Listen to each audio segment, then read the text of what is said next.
Hello, my name is Mr. Williams. Welcome to our fourth grade classroom this year for the 2021-22 school year. It's good to have everybody back in face-to-face.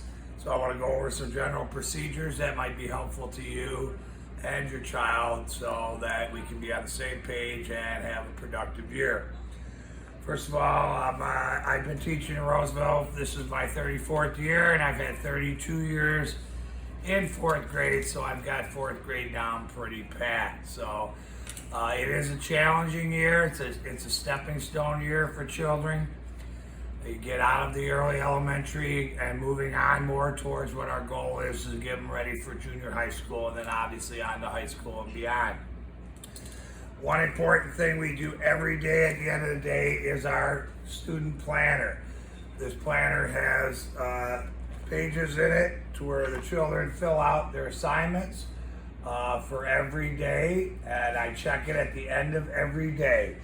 It has all the subjects listed, and they'll write in what they need to do. If you see my red check mark, then you know that your child has that to do for homework. Hopefully they bring that home with them. Major subjects like science and social studies, after every unit will have a major test, but they will receive a study guide for each test with all the answers to the test on it.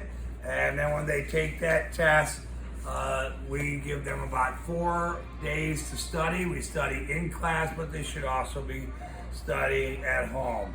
As far as spelling words are always given out on Monday. They get their own list, which can be brought home, put on the refrigerator, wherever you'd like. And our tests are always on Friday. One other thing we do in science is what we call a science journal. I've supplied everyone with a notebook.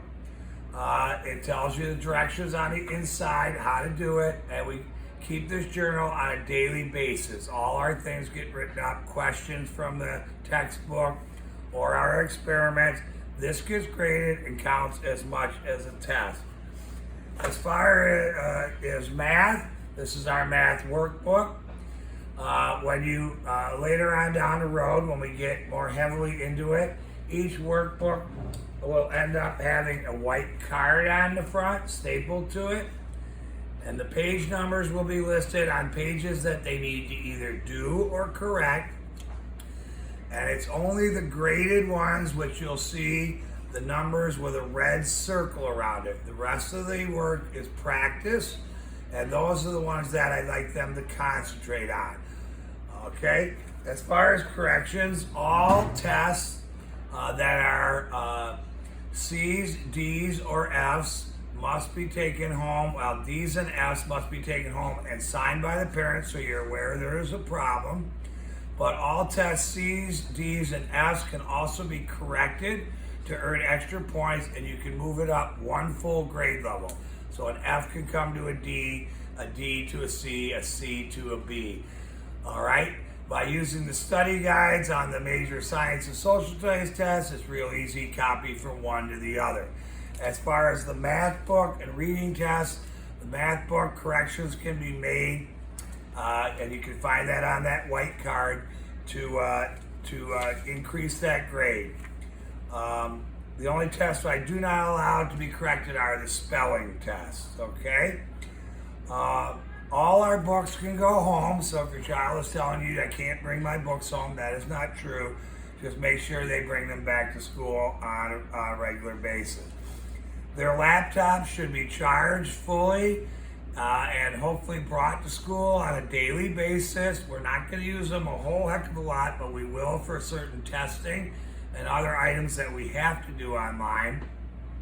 Try to make sure they bring their charger as well.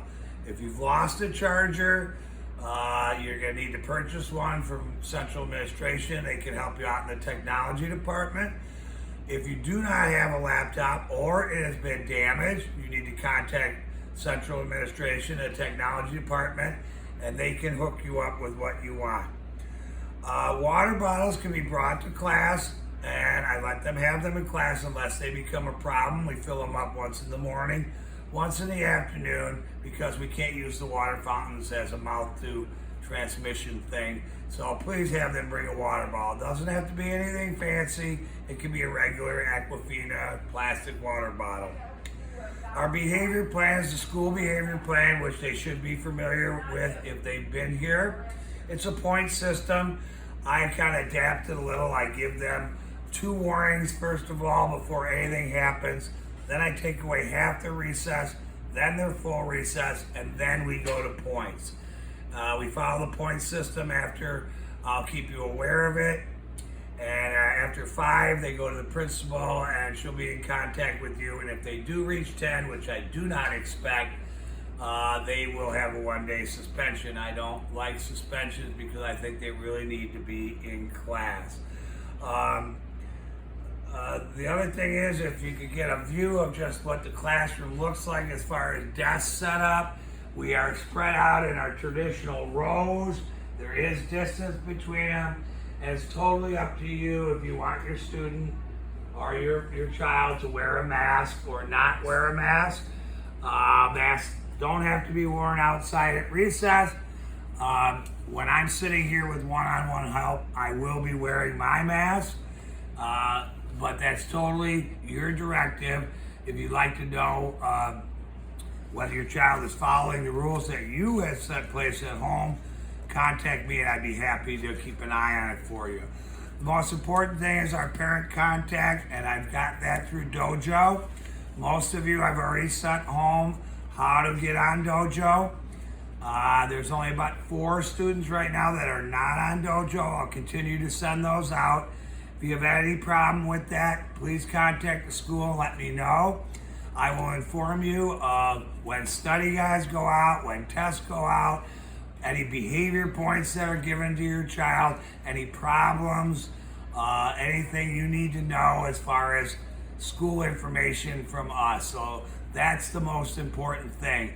I'm going to be dojoing you at least 4 or 5 times a week, just to keep you in the loop. You don't have to answer everyone, but if you ever have a question or a concern, that would be the first place that you would check. Then if you can't get through me, then you'd call the school office and they'll try to contact me here.